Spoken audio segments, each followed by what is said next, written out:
اعوذ باللہ السمیع العلیم من الشیطان اللعین الرجیم بسم اللہ الرحمن الرحیم۔ ناظرین اکرام، السلام علیکم ورحمۃ اللہ وبرکاتہ۔ ایک بار پھر آپ سے مخاطب ہیں علی جاوید زیدی اور ہمارے اسٹوڈیو مہمان ہیں حجت الاسلام جناب مولانا غلام عباس صاحب قبلہ۔ ہم ان کا استقبال کرتے ہیں۔ مسائل زندگی جو آپ کا پسندیدہ پروگرام ہے، سوال و جوابات کا سلسلہ شروع کرتے ہیں۔ آغا السلام علیکم ورحمۃ اللہ۔ علیکم السلام ورحمۃ اللہ وبرکاتہ۔ اجازت ہے شروع بسم کریں؟ اللہ بسم اللہ۔ آئیے دیکھتے ہیں سب سے پہلے کہاں سے سوال ہے۔ توحید بھائی مولانا صاحب، کیا آرٹیفیشل جیولریز پہن کر نماز پڑھ سکتے ہیں کیا؟ میرا دوسرا سوال ہے کہ مدفون کے بعد چہلم کتنے دنوں کے بعد کرنا چاہیے؟ السلام علیکم۔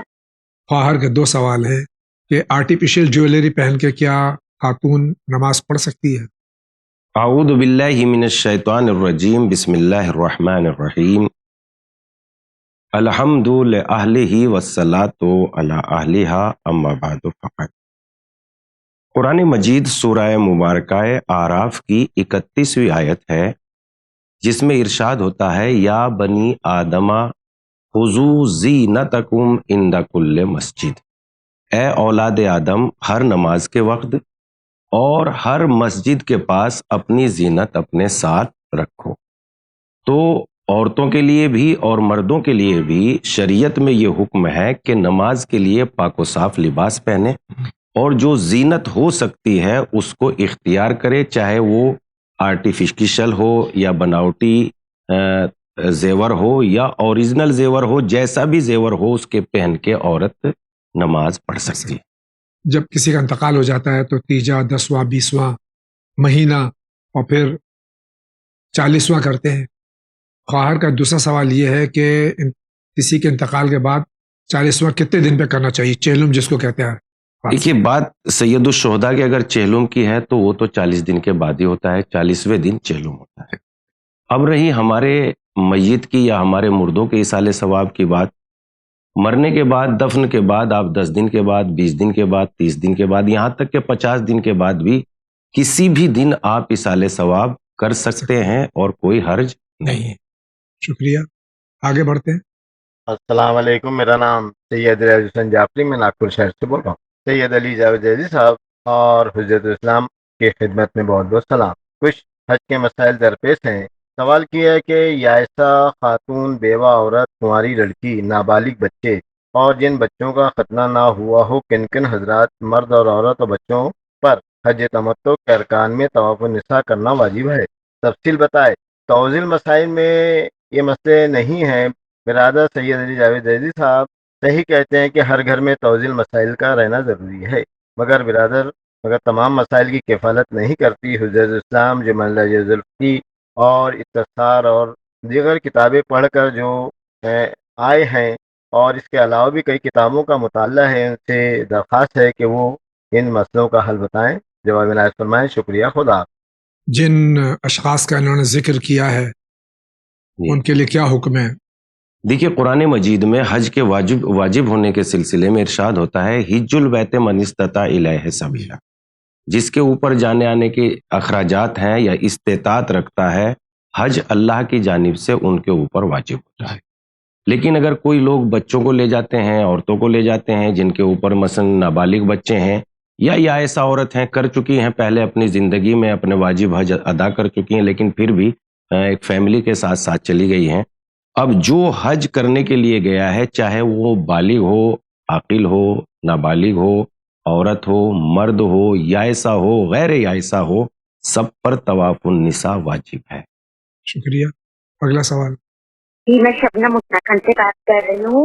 جی، میرا سوال یہ ہے کہ مولانا صاحب سے کہ روزہ اور نماز ٹوٹ جاتے ہیں ریحہ کے نکلنے سے، بلڈ کے نکلنے سے اور ٹوائلٹ کے نکلنے سے زیادہ تر، بس یہی کنڈیشن روزے میں نہیں ہوتی، پھر ریحہ کے نکلنے سے روزہ کیوں نہیں ٹوٹتا؟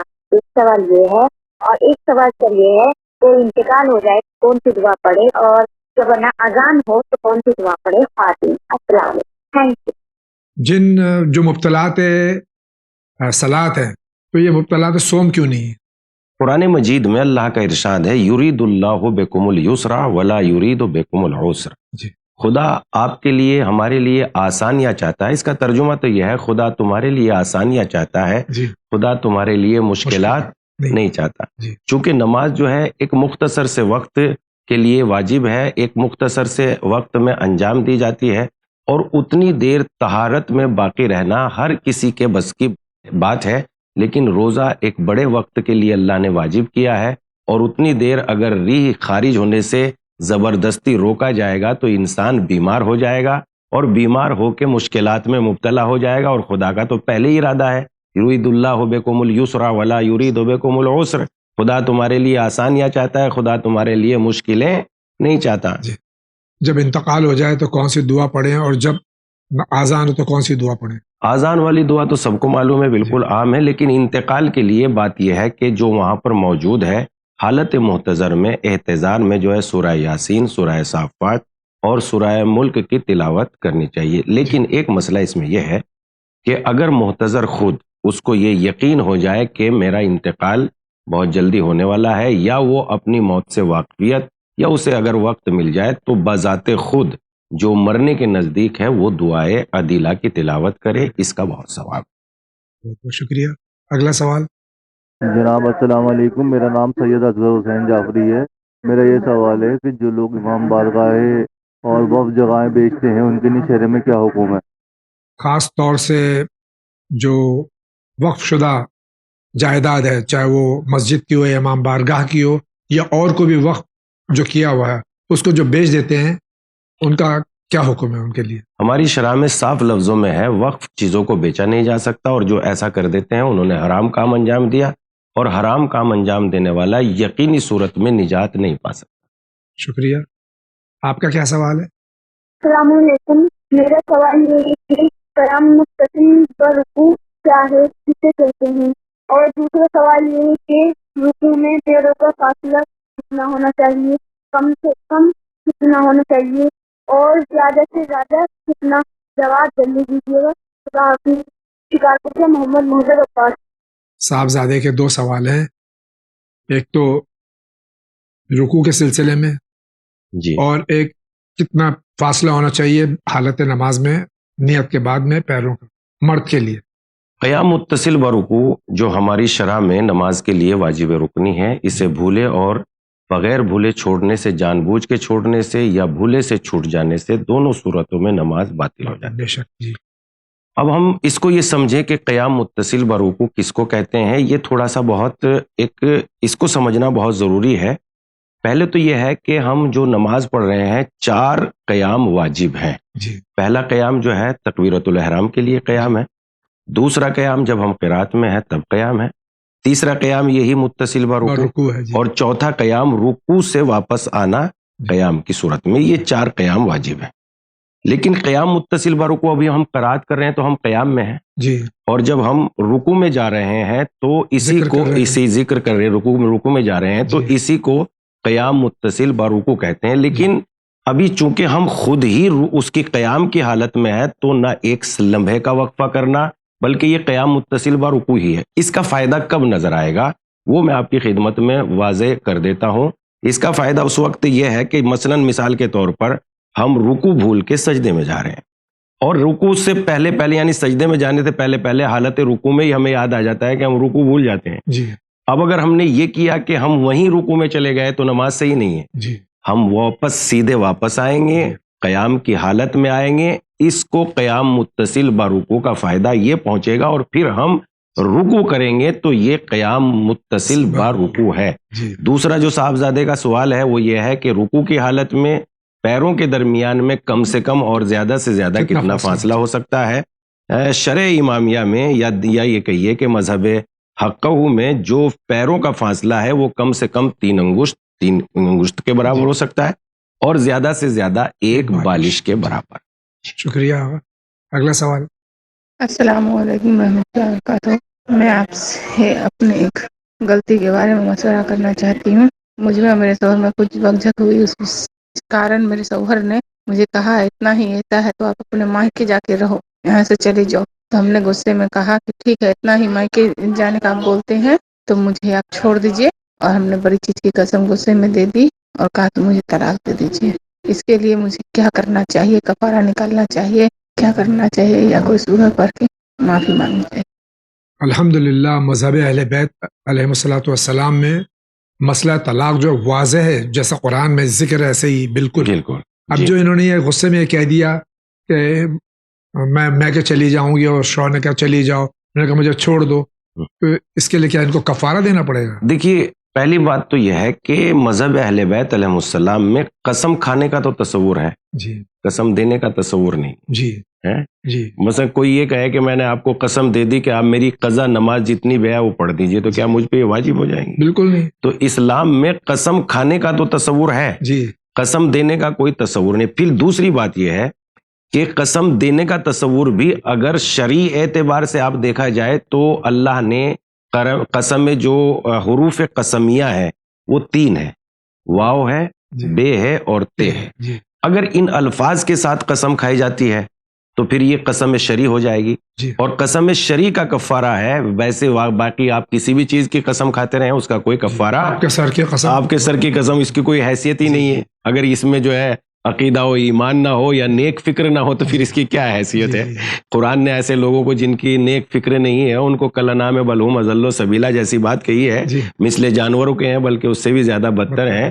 تو اگر انہوں نے کوئی قسم شرعی دی ہے واللہ باللہ تاللہ کے ذریعے، تو اس کو اگر توڑنا چاہتی ہیں تو پھر اس کا کفارہ 3 روزے ہیں یا 10 آدمیوں کو کھانا کھلانا ہے. جی لیکن انہوں نے قسم تو کھائی نہیں، قسم تو کھائی دی ہے قسم، جی بس تو یہ جو ہے وہ شوہر سے معافی مانگنا چاہیے، کافی ہے، کافی اپنی غلطی پہ شرمندہ ہو جائے، اللہ سے مغفرت مانگے، کافی ہے. بہت بہت شکریہ. اگلا سوال. السلام علیکم، میں ڈھلانے سے بول رہی ہوں، منیر سیدہ نقوی ڈسٹرکٹ ہاپوڑ. میرا سوال یہ ہے، پہلے تو میرا سلام مولانا کو جاوید بھائی کو، اور پھر میرا سوال یہ ہے کہ میں نماز میں مطلب ڈیلی وہ پڑھتی ہوں نماز قبر وحشت، اور اس کے بعد پھر مان لو ہم نے ایک دن میں کسی کا انتقال سنا، اور لیڈیز کا سنا، جینٹس کا سنا، ایک دن میں 2 سنا. اس کے بعد پھر ہم نے 2 ہی دفعہ قبر وحشت کی نماز پڑھی. تو اب یہ بتائیے آپ ہمیں کہ مطلب ایک ہی نماز پڑھ کے ہم بخش سکتے ہیں، یا الگ الگ 2 بار اگر ہم خدا نخواستہ پھر کسی کو سمجھے ہیں تو الگ الگ 2 بار پڑھ کے بخشیں؟ آپ ہمیں اس سوال کا جواب دیجیے گا. خدا حافظ، السلام علیکم. ایک دن میں کئی اموات کا ہمیں پتہ چلے تو نماز وحشت قبر کتنی بار پڑھنا ہے؟ ایک ہی میں سب کو پڑھ دیں یا الگ الگ؟ دیکھیے، اگر رجا کی نیت سے پڑھی جائے، اور رجا کا مطلب ہے کہ امید ہے ایسا ہو جائے، جی یقینی کوئی صورت نہیں ہے. جی باقی جتنی میت ہیں نماز وحشت، ہر میت کے لیے نماز وحشت الگ الگ ہی پڑھی جانی چاہیے. لیکن اگر آپ کے پاس ٹائم نہیں ہے تو ایک نماز وحشت میں آپ کئی میتوں کے لیے اصال کر سکتے ہیں، مگر رجا کی نیت سے. بہت بہت شکریہ. اگلا سوال. السلام علیکم، پلیز میرے سوال کا جواب ضرور دیجیے گا. دعا فاطمہ بات کر رہی ہوں. زیارت عاشورہ، زیارت وارثہ، زیارت عربین پڑھنے کا بہترین ٹائم کون سا ہے؟ کیا ہر زیارت کے بعد نفل پڑھنا لازم ہے؟ اور دوسرا میرا سوال یہ ہے کہ شادی کے لیے بہترین دن کون سے ہیں؟ ایسے کون سے دن ہیں جن میں شادی کی جا سکتی ہے، اور ایسے کون سے دن ہیں جن میں شادی نہیں کی جا سکتی؟ سوال کا جواب لازمی دیجیے. ہمارا جو یہ مسائل زندگی پروگرام ہے یہ صرف آپ کے سوالات کے جوابات دینے کے لیے ہی ہے، اور ہر سوال ہمارے سر آنکھوں پر ہے، آپ خدمت پیش کرتے ہیں. جتنی زیارات ہیں، زیارت عاشورہ، زیارت اربعین ہے، زیارت وارثہ ہے، ان سب کو وقت بہترین وقت کون سا ہے؟ اور کیا ہر ایک کے بعد میں جو نفل 2 رکعت نماز ہم مستحب پڑھتے ہیں کیا یہ پڑھنا ضروری ہے؟ کوئی بھی نیک کام کسی بھی وقت انجام دیا جا سکتا ہے جس میں استحباب پایا جاتا ہے. ان کاموں میں یعنی ہماری شریعت 2 چیزوں کو پیش کرتی ہے. ویسے تو 4 چیزیں، واجب، مستحب، حرام، مکروہ، اور یہ 4 چیزیں. لیکن جن کاموں میں استحباب پایا جاتا ہے، جن میں مستحب ہونا پایا جاتا ہے، ان کو آپ کسی بھی وقت انجام دیں، اسی وقت وہ آپ کے لیے وہی کام انجام دیں گے جس نیت سے آپ نے ان کاموں کو انجام دیا ہے. باقی رہی یہ بات کہ ہر زیارت کے بعد 2 رکعت نفل جو نماز پڑھی جاتی ہیں، خود یہ وہ لازم کی بات ہے کہ کیا لازم ہے، تو چونکہ خود یہ عمل لازم نہیں ہے تو 2 رکعت نماز بھی لازم نہیں ہے. مستحب عمل کم سے کم، زیادہ سے زیادہ آپ جتنا انجام دے سکتے ہیں، جتنا آپ نے انجام دیا ہے اتنے کا آپ کو ثواب مل جائے گا، اور جتنا آپ نے انجام نہیں دیا اس کا آپ کو ثواب نہیں ملے گا. شادی کے لیے بہترین وقت اور بہترین تاریخ کون سی ہے، اور کون سی ایسی تاریخ جس میں شادی نہیں کرنی چاہیے؟ یعنی نکاح. دیکھیے نکاح کے سلسلے میں تو بہت ساری روایت ہے جو عام ہے کہ نکاح رات میں اور شب میں ہونا چاہیے، اور شب جمعہ ہو تو کیا ہی کہنے. جی یہ بہترین دلیل ہے، بہترین روایت، بہترین بات ہے. اب رہی بات کن دنوں میں کرنی چاہیے، تو جو دن غم سے بھرے ہوئے ہیں ان غموں کے دل میں شادی بالکل نہیں کرنی چاہیے، مگر حرام نہیں ہے. اگر کوئی ایسی صورت آن پڑے جس کی بنیاد پر مثلا حرام کام میں مبتلا ہونے کا ڈر ہے تو پھر اس تاریخ کو بھی نظر انداز کیا جا سکتا ہے. لیکن اگر ایسا کوئی خوف نہیں ہے حرام میں مبتلا ہونے کا تو پھر غموں کی تاریخ کو مکمل طور سے چھوڑ دیجئے، باقی ہر تاریخ میں شادی کیجئے، چونکہ شادی کے لیے اللہ نے قرآن مجید میں حکم دیا ہے وَانْكِحُوا الْأَيَامَ مِنْكُمْ وَالصَّالِحِينَ مِنْ عِبَادِكُمْ وَإِمَائِكُمْ إِنْ يَكُونُوا فُقَرَاءَ يُغْنِهِمُ اللَّهُ مِنْ بے فَضْلِهِ. شک. جی یعنی نکاح کرا دو، چاہے وہ غلام ہو آزاد ہو، اگر تم ان کا نکاح کرا دو گے تو خدا اپنے فضل سے ان کو غنی کر دے گا. کر دے گا. شکریہ. اگلا سوال. السلام علیکم مولانا صاحب، میں ذاکر حسین کرگل. میرے مرحوم والد صاحب نمازی تھے لیکن مجھے پتہ نہیں ہے کہ اس کے اوپر قضا نماز ہے کہ نہیں، تو اس کے لیے میں قضا نماز پڑھنا چاہیے یا نہیں؟ جناب منتظر جواب.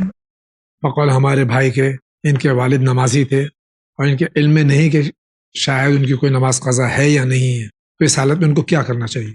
دیکھیے اسلام کسی بھی بات کی بنیاد شک پہ رکھتا ہی نہیں. یقین کی صورت میں اسلام جو ہے ہر بات کی بنیاد یقین پر رکھتا ہے. جی مثلا اگر آپ کو یقین ہو گیا ہے کہ میرا پورا بدن دھل گیا ہے تو آپ کا غسل ہو چکا ہے، آپ کو شک کرنے کی ضرورت نہیں ہے. اب جب انہیں شک ہے اور یقین ہے ہی نہیں تو پڑھنے کی ضرورت بالکل بھی نہیں ہے. لیکن اگر ایسا مان لیا جائے کہ وہ اتنے دن بیمار رہے ہوں گے، حالت احتضار میں چھٹی ہوگی، تو اس کا ایک معین تخمینہ مان کے اپنے والد کی طرف سے نماز پڑھ سکتے ہیں تاکہ ان کی مکمل طور پر نماز ادا ہو جائے یقینی صورت میں. بہت بہت شکریہ. آپ کیا کہنا چاہتے ہیں فرمائیے.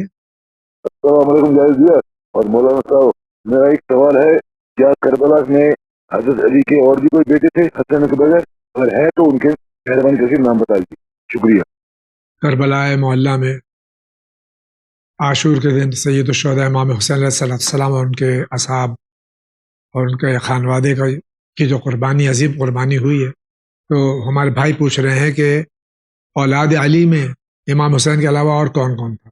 دیکھیے اولاد علی میں کربلا میں ویسے تو دیکھیے پوری تاریخ یہ بتاتی ہے کہ زیادہ تر اولاد علی ہی کربلا میں قربان اور شہادت کی منزل تک پہنچی ہے. جی خود جیسے امام حسین علیہ السلام کے بیٹے وہ بھی تو تقریباً امام علی علیہ السلام کی ہی شاخ ہے. علی اکبر علیہ السلام، جناب قاسم علیہ السلام، خود ان کے بذات خود بیٹے جیسے حضرت عباس علیہ السلام، اور خود حضرت عباس علیہ السلام کے 3 بھائی اور تھے. امام علی علیہ السلام کے 4 بیٹے حضرت عباس علیہ السلام کے بھائی جو ام البنین سے تھے وہ بھی کربلا میں شہید ہوئے ہیں. شکریہ. آگے بڑھتے ہیں.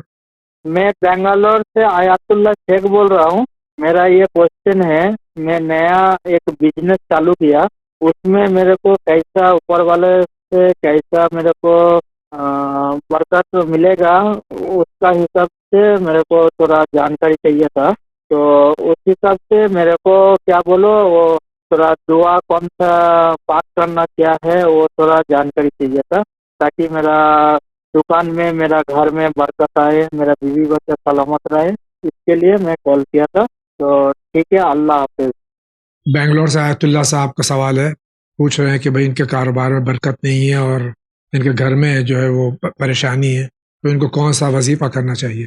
دیکھیے وظیفے کے سلسلے میں تو زیادہ تر بسم اللہ کے لیے بہت بڑی بڑی باتیں ہیں روایات کی روشنی میں کہ بسم اللہ اسم اعظم سے اتنی قریب ہے جتنی آنکھ کی سیاہی سے سفیدی قریب ہوتی ہے. جی لیکن ہم ایک 2 چھوٹے عمل بتا دیتے ہیں تاکہ یاد بھی رہیں اور انسان آسانی کے ساتھ انجام بھی دے لے.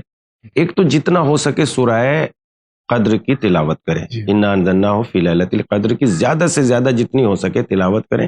کوئی قید نہیں ہے کہ یہ بیٹھے ہیں کہ نماز کی صورت میں ہے کہ ہر صورت میں، جس صورت میں بھی یہ ہے، یہ تلاوت انا انزلنا کریں. اور دوسری بات یہ ہے کہ بسم اللہ کی تلاوت کے لیے 4 الفاظ کی ہمیں تعلیم دی گئی ہے کہ اگر ان 4 الفاظ کے ساتھ آپ بسم اللہ کی تلاوت کرتے ہیں تو ہر اعتبار سے، چاہے آپ جو ہے کسی حاکم کے سامنے جانے سے اگر ڈر رہے ہیں تو خوف ختم ہو جائے گا، آپ کا کام ہو جائے گا، اور ہر جگہ پر آپ کی جو آواز ہے وہ سنی جائے گی اور آپ کی بات انشاءاللہ مانی جائے گی.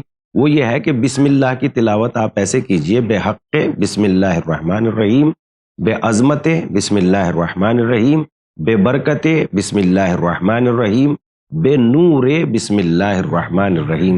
اگر ان الفاظ کی ترتیب جیسے میں نے پڑھی ہے یہ یاد نہ رہے تو یہ الفاظ اگر آگے پیچھے بھی ہو جاتے ہیں تو کوئی حرج نہیں. شکریہ آغا.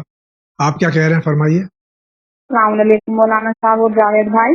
میں ہینا پروین خدیپورہ سادات ضلع بجنور سے بول رہی ہوں. میرا سوال یہ ہے کہ یہ جو ماہ رجب کے روزے ہیں یہ سنت ہوتے ہیں اور ماہ شعبان کے، تو میں یہ معلوم کرنا چاہتی ہوں کہ یہ روزے مطلب 10 بجے یا 2 بجے افطار تک کروا، مطلب جیسے کوئی اور افطار دے ہمارے روزہ تو ہم افطار سکتے ہیں یا نہیں؟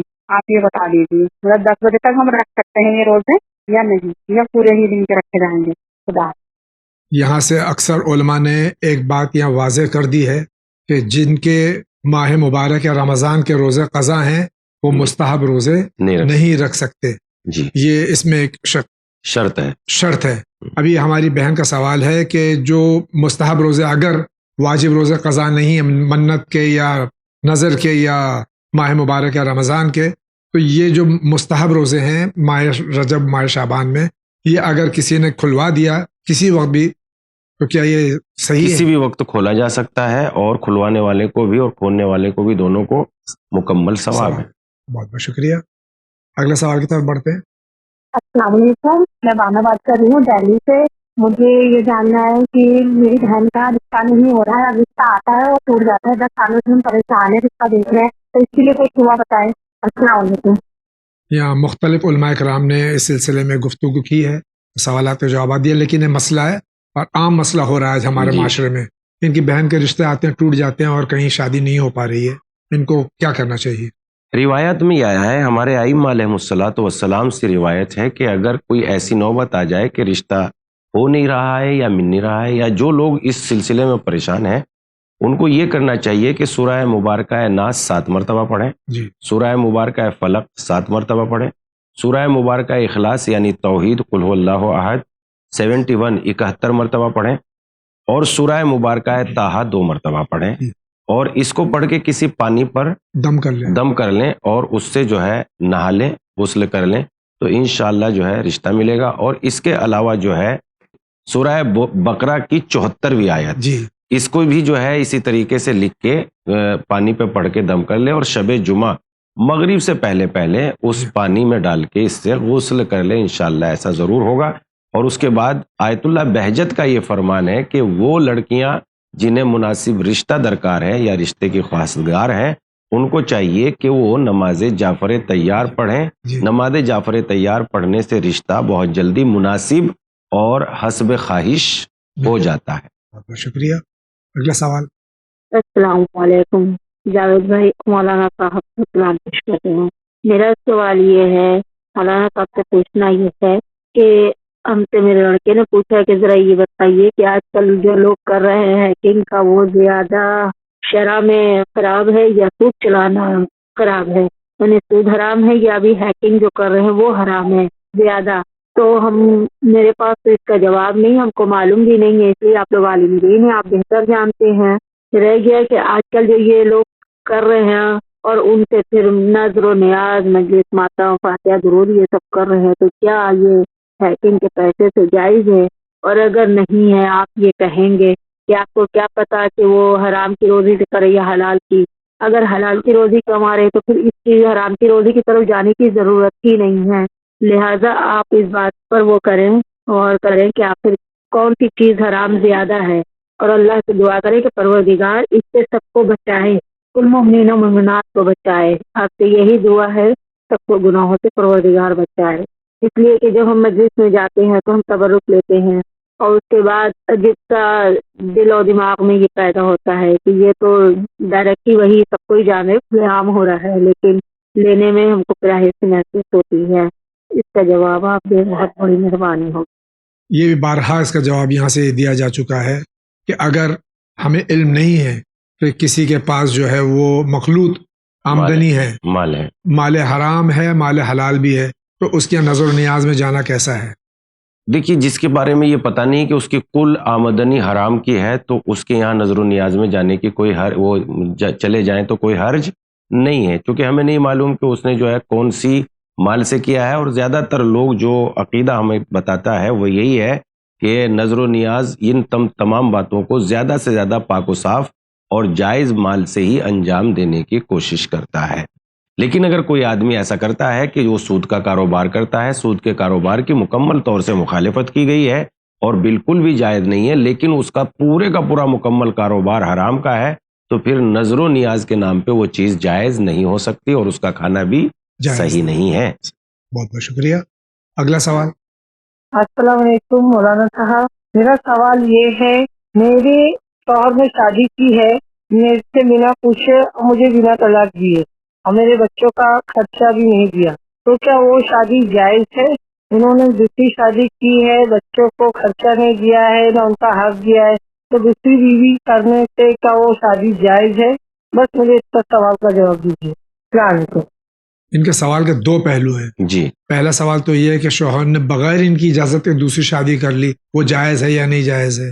دوسرا ان کا جو سوال کا رخ ہے وہ یہ ہے کہ ان کے شوہر نے ان کو طلاق بھی نہیں دی ہے، نہ ان کا نان و نفقہ دیتے ہیں، نہ بچوں کی دیکھ بھال کرتے ہیں، کفالت کرتے ہیں، تو یہ دونوں سوال کا جواب دے دیجیے۔ دیکھیے نان و نفقہ دینا تو بالکل واجب ہے، بچوں کا خرچ دینا واجب ہے، اور عورت کا نان و نفقہ مکمل طور سے نکاح سے پہلے ہی یہ بات واجب ہو جاتی ہے کہ جب انسان نکاح کر لے تو اس عورت کے مکمل اخراجات اس مرد کے اوپر واجب ہو جاتے ہیں جس نے اس عورت سے نکاح کیا ہے۔ جی۔ اب رہی یہ بات کہ ان کے بغیر بتائے ہوئے تو شاید اجازت کی تو ضرورت ہے نہیں دوسری شادی کرنے کی، مگر یہ کام کہ انہوں نے جو ہے اخراجات نہیں دیے، یہ کام انہوں نے جائز نہیں کیا ہے، دوسری شادی صحیح ہے بغیر اجازت کے۔ شکریہ۔ اگلا سوال۔ السلام علیکم، میں لکشمی شہر سے بول رہی ہوں۔ میں نے کئی فون کیے ایک مسئلے کے لیے، یہ قطع رحمی اور صلہ رحمی کے بارے میں مجھے دریافت کرنا ہے، پلیز آپ اس کو وضاحت کریں اور مجھے بتائیں، آنے والے جمعے میں تو زیادہ بہتر ہوگا۔ بہت بہت شکریہ۔ السلام علیکم۔ یہ مسئلہ بھی کئی بار یہاں ڈسکس ہو چکا، جواب دیا جا چکا ہے کہ صلہ رحم اور صلہ قطع رحم اس سلسلے میں شریعت کیا کہتی ہے؟ دیکھیے قطع رحم کا تو بالکل منع کیا گیا ہے کہ قطع تعلقات تو آپ بالکل نہ کیجیے۔ قرآن مجید میں بہت سی آیات ہیں قطع تعلق کی مخالفت میں کہ آپ قطع تعلق، یہاں تک کہ اگر روایت میں دیکھیں تو ہمارے نبی محمد مصطفیٰ صلی اللہ علیہ وآلہ وسلم نے فرمایا ہے کہ جو مسلمان دوسرے مسلمان سے 3 دن قطع تعلق کر لیتا ہے تو گویا وہ اپنے اسلام کے بارے میں نظر ثانی کرے، غور کرے کہ وہ مسلمان بھی ہے یا مسلمان نہیں ہے۔ لیکن اس سلسلے میں روایت ہے کہ قطع تعلق سے عمر میں کمی آ جاتی ہے، رزق میں تنگی پیدا ہو جاتی ہے، اور صلہ رحمی سے جو ہے عمر میں اضافہ ہو جاتا ہے۔ یہ حدیث ہمارے تیسرے امام حسین علیہ السلام سے منقول ہے کہ جو شخص صلہ رحم کرتا ہے اللہ اس کی عمر اور اس کے رزق میں اضافہ کر دیتا ہے، اور جو قطع رحم کر دیتا ہے اللہ اس کے عمر اور اس کی رزق میں تنگی پیدا کر دیتا ہے۔ بہت بہت شکریہ۔ آپ کیا کہہ رہے ہیں، فرمائیے۔ السلام علیکم ورحمۃ اللہ وبرکاتہ۔ حضرت میں نے کئی بار فون کر لیا اور ابھی تک میرے سوال کا جواب نہیں ملا۔ دراصل بات یہ ہے کہ میرا سوال یہ ہے کہ میں یہ جاننا چاہتا ہوں کہ جس طریقے سے یہ قرآن شریف میں جو لکھا ہے، جو ہم نہیں پڑھ سکتے، جو لوگ ہمیں ان پڑھ ہیں ان کے ہمیں کچھ نہیں معلوم۔ اور دوسری بات کہ جیسے مولانا جرجس نے کہا تھا کہ جو مطلب پیر پیغمبر پردہ کر چکے ہیں وہ ان میں اتنی طاقت نہیں کہ ان کے ہاتھ سے کوئی مکھی چیز لے کے اڑ جائے تو وہ مکھی سے وہ چیز بلوا لیں یا رکھوا لیں۔ تو دوسری طرف قرآن یہ بھی کہہ رہا ہے کہ نہیں، کہ ان کو بالکل بھی ہر چیز مراوا نہ سمجھے، ان کو رزق پہنچ رہا ہے کہ پردہ کر چکے ہیں، تو کس کو صحیح مانے اور کس کو غلط مانے؟ تو مجھے یہ بتائیے کہ یہ جو مولانا جرجس نے جو کہا ہے یہ واقعہ جب بت پرست تھے یا ان سے پہلے کے ٹائم میں کہا گیا ہے، یا پھر یہ جو دوسرا واقعہ ہے کہ وہ لوگ مرے نہیں ہیں، زندہ ہیں، انہوں نے قرضہ کیا، انہیں رزق مل رہا ہے، یہ ہمارے رسول نبی پاک صلی اللہ علیہ وسلم کے ٹائم میں آیا ہے؟ تو سر اس کا مجھے بتائے۔ میرا نام محمد عرفان حسین اور میں دلی سے رہنے والا ہوں۔ شکریہ، خدا حافظ۔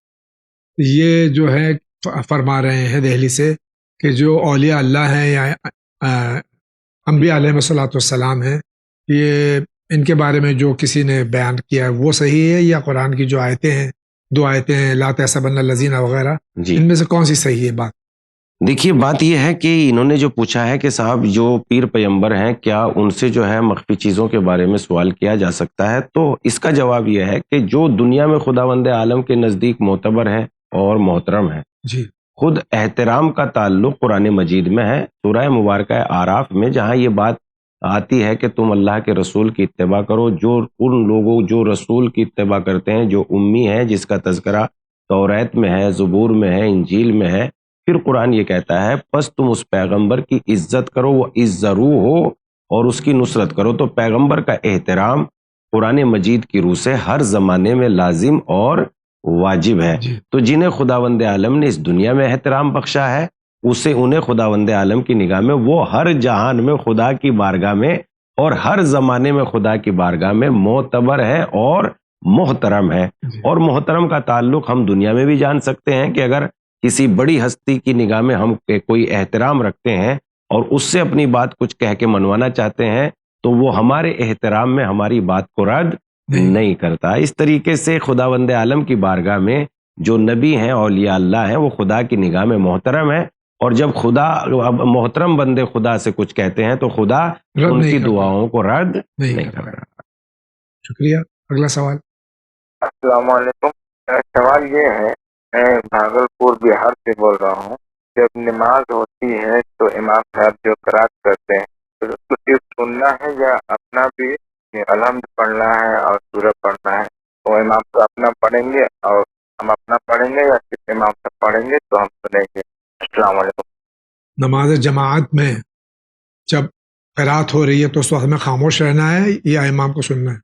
دیکھیے نماز کی 2 صورت ہے، ایک صورت تو وہ ہے کہ جو خاموشی کے ساتھ اخفاقی نماز پڑھی جاتی جی ہے، ایک نماز وہ ہے جسے جہری کہتے ہیں۔ جی جی جہری نماز میں آپ کو جو ہے سننا ہے، پڑھنا نہیں ہے، جو امام پڑھ رہے ہیں وہ پڑھ رہے ہیں، آپ کو اس کو بغور سننا ہے۔ باقی دوسرے ارکان جیسے آپ رکوع میں جا رہے ہیں تو آپ اپنا ذکر کیجئے، سبحان ربی العظیم و بحمدہ، آپ سجدے میں جا رہے ہیں اپنا ذکر کر سکتے ہیں، مگر جو قرات ہے وہ آپ سنیں گے، پڑھیں گے نہیں۔ لیکن جو اخفاتی نماز ہے آپ اس میں تسبیحات اربع دہرائیں گے، وہ نماز تو تلاوت قرآن سورہ اور سورہ حمد پڑھ رہے ہیں امام، تو آپ اس میں سبحان اللہ والحمد للہ ولا الہ الا اللہ واللہ اکبر کی تلاوت اپنے دل میں کریں گے۔ بہت بہت شکریہ۔ آگے بڑھتے ہیں۔ السلام علیکم ورحمۃ اللہ وبرکاتہ۔ مولانا صاحب جاوید بھائی، آپ کو اور مولانا صاحب کو اور چینل ان کی پوری ٹیم کو اللہ سلامت۔ ماشاء اللہ یہ چینل اچھا چل رہا ہے، ہم کے علم میں کر رہا ہے۔ میں دعا کرتا ہوں چینل اور قیامت اور ہم اس کا زیادہ سے زیادہ خدا ہمیں توفیق دے کہ ہم چینل کو دونوں میری چند سوالات، کیا طلاق کی شرائط کیا ہے؟ کچھ شیعہ جو ہے کورٹ میں طلاق کا پڑھا۔ میرا دوسرا سوال یہ، کچھ لوگ منگنی کے وقت سیغہ پڑھا کرتے ہیں، تو سیغہ اور نکاح ایک ہی ہے یا الگ الگ ہے؟ پلیز مولانا صاحب میرے سوال کا جواب دیجیے۔ شکریہ۔ خدا حافظ۔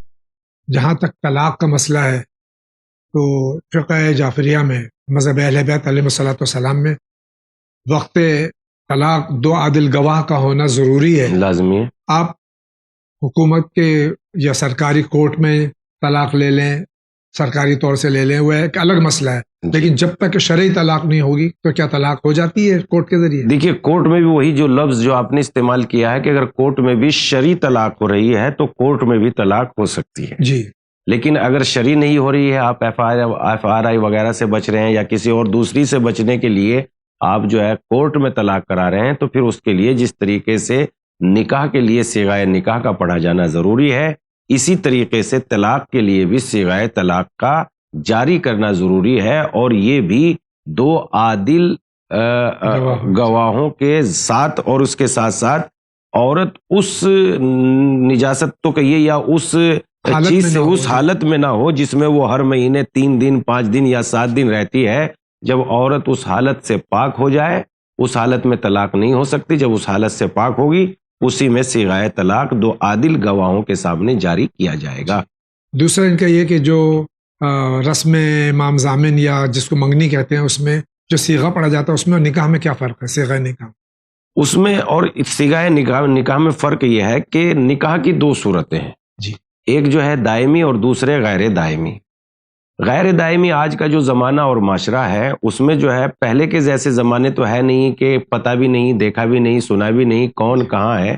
آج کے زمانے میں سب کچھ دیکھتے بھی ہیں، بات کرتے بھی ہیں. ہماری شرع مقدس میں یہ قانون ہے کہ آپ ضرورت سے زیادہ نامحرم سے بات نہیں کر سکتے، اور لذت کی نگاہ سے بالکل بھی نہیں کر سکتے. اور یہ ایسا ناممکن ہے کہ بہت ساری بات کر رہے ہیں اور دل و دماغ میں ذہن میں جو ہے وہ چیزیں جو آنی نہیں چاہیے وہ نہیں آئیں گی، ایسا ممکن نہیں ہے. تو اس اعتبار سے جو صیغہ پڑھا جا رہا ہے وہ ہے نکاح ہی، مگر نکاح ہے موقت، وقتی نکاح ہے، اس کو صیغہ متع کہتے ہیں.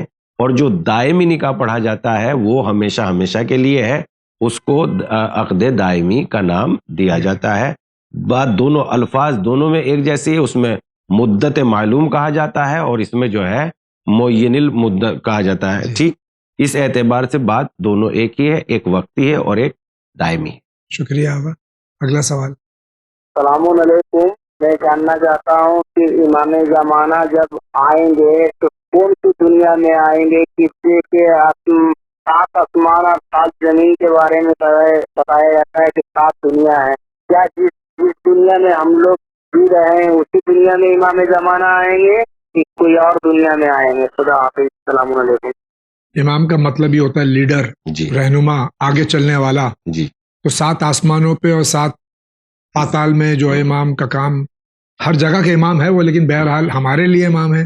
جس طرح سے 1,24,000 انبیاء علیہ السلام ہماری دنیا میں تشریف لائے اور 11 امام اب تک ہماری دنیا میں تشریف لائے، 12ویں بھی تشریف لائے.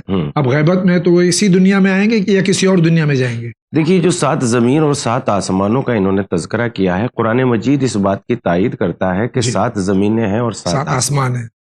لیکن یہ 7 زمینیں اور 7 آسمان کا مطلب یہ نہیں ہے کہ 7 ایسی زمین ہے جس پہ ہم قدم رکھتے ہیں، اور 7 آسمان کا مطلب ایسا بھی نہیں ہے کہ جیسا یہ نیل گو آسمان ہمیں دکھ رہا ہے 7 کے 7 آسمان ایسے ہی ہوں.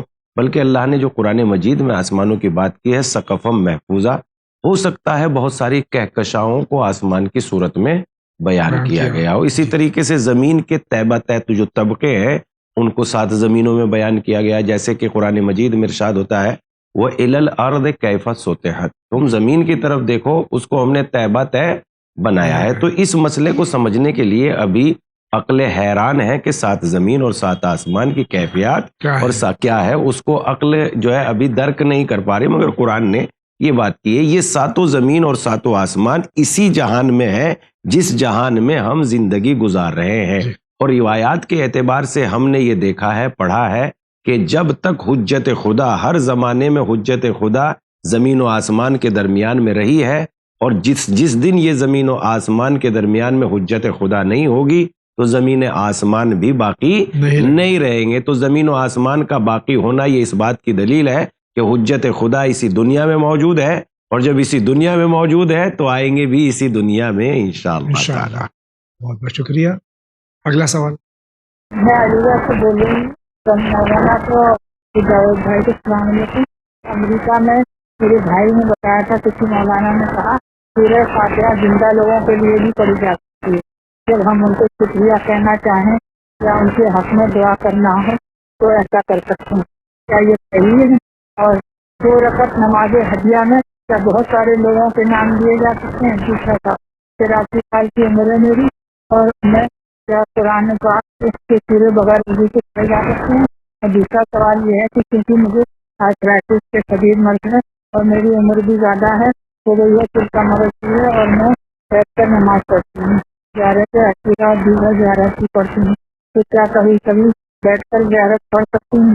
میرا چوتھا سوال ہے کہ جو اپنے گیلے کپڑے سے زمین کا پوچھا لگاتے ہیں اور وہ گیلے ہاتھ سے کپڑا دروازے کی کنڈی چھولیں تو کیا وہ نجس مانا جائے گا؟ حالانکہ زمین پر کوئی نجاست نہیں ہوتی، لیکن یہ کہ باہر سے لوگ جوتے پہن کر آتے ہیں ترقی پر. پہلی بات تو یہ کہ سورہ فاتحہ کیا ہم زندہ مومنین کے لیے پڑھ سکتے ہیں؟ دیکھیے، جو ہمارے درمیان میں جو لفظ فاتحہ رائج ہے یا جو ہم اس کا تصور سمجھتے ہیں وہ ہے نہیں. سورہ مبارکہ الحمد کا دوسرا نام ایک نام فاتحہ بھی ہے، اور فاتحہ سورہ حمد کا نام اس لیے ہے کہ کتاب کا آغاز فاتحۃ الکتاب ہے۔ فاتحۃ الکتاب جی ہے۔ جی اب سورہ حمد آپ کسی بھی صورت میں پڑھ سکتے ہیں، ایصال ثواب مردوں کے ایصال ثواب کے بھی لیے پڑھ سکتے ہیں۔ خود روایت ہے ہمارے نبی محمد مصطفیٰ صلی اللہ علیہ وآلہ وسلم سے کہ اگر کسی مردے کے لیے اس کی بیمار کی شفا کے لیے 3 مرتبہ اس پہ سورہ حمد پڑھ دیا جائے تو انشاءاللہ اس کو شفا مل جائے گی۔ تو زندوں کے لیے بھی، ان کے گھر کی حفاظت کے لیے، جان مال عزت و آبرو کی حفاظت کے لیے، بیمار کی شفا کے لیے ہر اعتبار سے سورہ حمد پڑھا جا سکتا ہے۔ کوئی حد آپ میرے لیے سورہ فاتحہ ضرور پڑھا کیجیے۔ اور دوسرا سوال جو تھا ان کا، 2 رکعت نماز جو ہم ہدیہ کرتے ہیں تو تمام مومن و مومنات ایک ساتھ کر سکتے ہیں؟ ایک روایت ہم آپ کی خدمت میں پیش کرتے ہیں، 2 رکعت نماز، چھوٹے چھوٹے الفاظ بھی بہت اہمیت رکھتے ہیں سب کے لیے، کل مومن مومنات کے لیے بہت اہمیت رکھتے ہیں 2 الفاظ بھی، جیسا کہ ہمارے نبی محمد مصطفیٰ صلی اللہ علیہ وآلہ وسلم کی خدمت میں جناب فاطمہ زہرا کے پاس اپنی بیٹی کا دیدار کے لیے نبی کریم آئے اور فرمایا سونے کا وقت قریب تھا اور جناب رسالت مآب کی بیٹی سونے کی تیاری کر رہی تھی۔ اس میں جو ہے رسالت مآب نے فرمایا، اے میری بیٹی نہ سویا کرو جب تک کہ پورا قرآن نہ ختم کر لو، اے میری بیٹی نہ سویا کرو جب تک کہ تمام انبیاء کو اپنا شفیع نہ بنا لو، اے میری بیٹی نہ سویا کرو جب تک کہ آپ جو ہے تمام مومنین کو خوش نہ کر لیا کرو، اے میری بیٹی نہ سویا کرو جب تک کہ آپ حج و عمرہ نہ کر لیا کرو۔ بابا اتنے مختصر وقت میں کیسے یہ کام انجام دیا جا سکتا ہے؟ میری بیٹی 3 مرتبہ سورہ توحید کی تلاوت کرو، پورے قرآن کا ثواب مل جائے گا، اور پڑھ لے سونے سے پہلے کہو اللہم صلی علی محمد وآل محمد علی جمیع الانبیاء والمرسلین، تمام انبیاء کو آپ اپنا شفیع بنا لیں گی، اور سونے سے پہلے کہو اللہم اغفر للمؤمنین والمؤمنات، تو اس سے تمام مومن مومنات خوش ہو جائیں گے، اور سونے سے پہلے 1 مرتبہ تسبیحات اربع پڑھو، اس سے حج و عمرہ کا ثواب آپ کو نصیب ہو جائے گا۔ کیا ہے تسبیحات اربع؟ سبحان اللہ والحمد للہ ہے ولا الہ الا اللہ واللہ اکبر۔ تو 1-2 رکعت نماز کل مومن مومنات کے ایصال ثواب کے لیے پڑھی جا سکتی ہے۔ زمین کے اوپر اگر پوچھا دے رہے ہیں گھر میں کوئی، اور گھر کی زمین پاک ہے لیکن گھر میں لوگ آتے ہیں تو جوتے لے کے آتے ہیں اور اسی کو پھیلا دیا جاتا ہے بغیر پاک کیے، تو کیا اس طرح سے زمین پاک ہو جائے گی؟ دیکھیے زمین اپنے آپ میں پاک ہے، اور جب تک نجاست کا تصور نہیں ہے، جب تک کہ نجاست ظاہر ہو جائے، کسی ظاہر نہ ہو جائے، کسی بھی چیز کے نجس ہونے کا تصور اس وقت تک نہیں ہے جب تک کہ اس پہ نجاست ظاہر نہ ہو جائے۔ اگر نجاست ظاہر ہو گئی ہے تو پھر وہ چیز نجس ہے، لیکن پوچھا وغیرہ زمین پر پھیرنے سے وہ کپڑا بھی نجس نہیں ہے اور وہ کنڈی وغیرہ بھی نجس نہیں ہے۔ اللہ تعالیٰ آپ کو صحت کاملہ اور عاجلہ عطا فرمائے، عمر سے کوئی حرج نہیں ہے، کیونکہ مومن کبھی بوڑھا ہوتا ہی نہیں ہے، اور ہمارے سامنے کربلا کی مثالیں موجود ہیں۔ اللہ تعالیٰ آپ کو سلامت رکھے اور آپ کو صحت و سلامتی عطا فرمائے۔ اسی کے ساتھ میں یہ فرما رہی ہیں کہ یہ بیٹھ کے نماز پڑھتی ہیں، تو زیارات وغیرہ جو پڑھتی ہیں بیٹھ کے پڑھنا کیا صحیح ہے ان کے لیے؟ زیارات بیٹھ کے پڑھنے میں کوئی حرج نہیں ہے، جیسے آپ کے پاس جب اللہ نے واجب نمازوں کو ہی آپ میں تخفیف پیدا کر دی ہے کہ آپ کے پاس جتنی طاقت ہے آپ اتنی طاقت میں جتنی رکعت آپ کھڑے ہو کے پڑھ سکتے ہیں اتنی کھڑے ہو کے پڑھ لیجئے، جتنی بیٹھ کے پڑھ سکتے ہیں اتنی بیٹھ کے۔ جب اللہ نے واجب کو ہی اپنے جو ہے واپس لے لیا ہے، گویا کم کر دیا ہے، تو پھر مستحب میں تو کوئی بات ہی نہیں۔ آپ مستحب زیارات جو ہے بیٹھ کے پڑھنے میں کوئی حرج نہیں ہے۔ بہت بہت شکریہ۔ اگلا سوال۔ جی السلام علیکم، میں علی گڑھ سے بول رہی ہوں۔ میں نے ایک سوال کیا تھا پہلے، لیکن ہو سکتا ہے کہ آپ کے یہاں سوال جواب میں کہا گیا ہو، لیکن میرا ٹی وی خراب ہو گیا تھا، اس وجہ سے بجلی کی وجہ سے میں سن نہیں پائی، اور میرے پاس یوٹیوب ہے نہیں کہ میں اس کو دوبارہ دیکھ لیتی۔ میں نے پوچھا تھا کہ کیا کمبخت اور مردود کہنا کیا یہ گالی میں شمار ہوتا ہے؟ اس کا کیا مطلب ہوتا ہے؟ اس کا کیا اردو میں ترجمہ ہے، مطلب کیا معنی ہے؟ اور کیا اس کو کسی کو کہنے غصے میں اس کو کہہ دینے سے کیا گناہ ہے ایسا کہنا؟ حالانکہ قرآن شریف میں بھی دیا ہے ایک جگہ ترجمے میں کم وقت مارا جائے گا، یہ سب اس طرح کی چیز۔ تو یہ میں پوچھنا چاہتی ہوں کہ یہ جو ہے وہ کوئی بری چیز تو نہیں ہے، گناہ چیز تو نہیں ہے کہہ دینا؟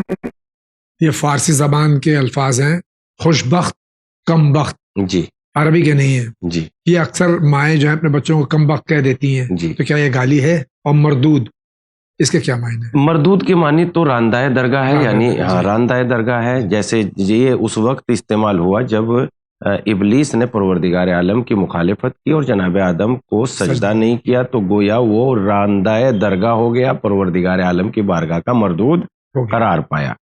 لیکن اگر یہ الفاظ جو ہے تنبیہ کے لیے کہے جائیں تو کوئی حرج نہیں، لیکن اگر گالی کے لیے یا برے شبد کے لیے استعمال کرے تو حرج ہے، اور ان کو استعمال کرنے سے پرہیز کریں۔ شکریہ ناظرین کرام، اسی کے ساتھ جا رہے ہیں بہت ہی مختصر سے بریک پہ، لیکن آپ کہیں نہیں جائیے، ابھی حاضر ہوتے ہیں بقیہ سوالات کے ساتھ۔